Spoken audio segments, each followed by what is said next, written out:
set. Ready. He hits the button and he let them go, and it was Pin Sun and Massimo that were the first of them away from Military Ruler. Multiverse, Son of a God, wider.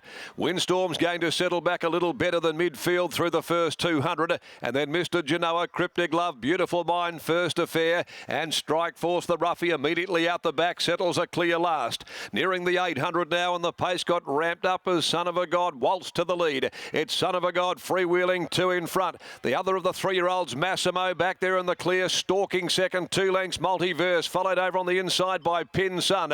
Almost 2 lengths, Military Ruler. A similar margin then to Windstorm, who Pike is having to work on pretty hard as they come to the 450. Now he's spotting the leader about 6 at the top of the home straight. A gap then, Mr. Genoa, Beautiful Mind, Cryptic Love, well back. First Affair, Strike Force. Massimo went straight past Son of a God at the 250. Now Windstorm is starting to close them down quickly as Pike draws the Persuader. Massimo's the leader though, with 100 left to go. Massimo in front, Windstorm cutting the margin down. Windstorm goes to Massimo, swept up, got his nose in front, Windstorm. Windstorm beat Massimo, Son of a God ran third, Multiverse fourth home from Military Ruler. Then Mr. Genoa, Pin Sun, Strike Force, Cryptic Love, never got warm today. Further back, Beautiful Mind, and back with her, one of the last in, First Affair.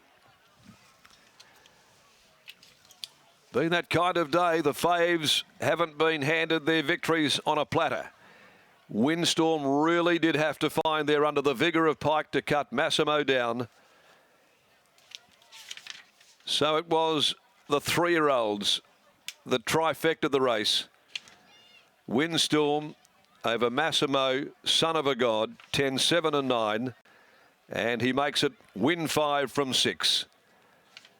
They really took him out of his comfort zone back to the 1200 this afternoon. And he took a long, long time to hit overdrive as Massimo swept past Son of a God and looked as though just fleetingly that he might be set to change his fortunes. But Windstorm found the Redout's 3-year-old and got him right in the last stride. By Redout's choice from Storm Alert for Peters Investments, Grant and Alana Williams with William Pike aboard, number 7, second Massimo, and for about the 4th time in his last 6 starts. He's by Sessions out of highest for Rene Durant, Oakland Park, trained by Adam Durant, ridden by Clint Johnston Porter, and number 9, Son of a God, in 3rd placing by Playing God from Faz Lazan, Simon Miller, Chloe Azapati. 4th is number 1, Multiverse. 5th is number 2, Military Ruler. And the time is 1:11.02, posted by Windstorm. A short neck, a length and a half with the margins, and 34.80 the last 600 there. Again, he had to really stamp his class to get home and beat a pretty talented Massimo in the Glenroy Chaff Handicap. No Cryptic Love today after she got back there and only beat a couple to the post. The Amelia Park Handicap is race 6 at 3:15, and there are no changes to come.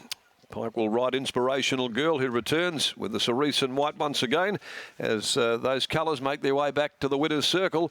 And again, it took all of the quality, all of the class of this exciting 3-year-old to eventually wear down Massimo and claim him right on the line, Britt. And that's the horse that he is. He is all class. He's a star. Windstorm coming into scale now. I have Bob Peters. And Bob, to the eye, it looked like they're running hard and fast. And for a moment there, may have taken him out of his comfort zone with William having to ride him along. But in the end, he just gobbled them up in the straight. How did you see the race unfold? Well, obviously, they put the pressure on early. And until I see the first 600, I don't really know what to think. Was that important to see for you? Obviously, if he has bigger things to fry later on in the year, we know that those East Coast races are run at high tempos, they're high pressure. Are you glad that you got to see him in a race like that today? Yes, because I can sort of work out now, you know, what we can do with him in the future. With that in mind, immediate plans, do you tip him out now and get ready for the bigger races later in the year? No, I don't know what I do yet. I never make a decision straight after a race. What about showmanship? Have you made a decision on him yet? You were heading home from the races to have a think. What have you decided about showmanship? Yeah, he's on a truck on Tuesday to go to Melbourne. Okay, so he'll head to the Melbourne, and the other 4 that were already on the road, have they arrived safely? Yes, they've arrived there. Well, best of luck for the rest of the day and well done with Windstorm. Yeah, thank you. Bob Peters after the victory of Windstorm, and his other star in showmanship is heading over to Melbourne on Tuesday, and I think that you'd imagine he'll be having a good hard think about whether Windstorm will be joining him as well after a brilliant victory. Windstorm justifying the short quote.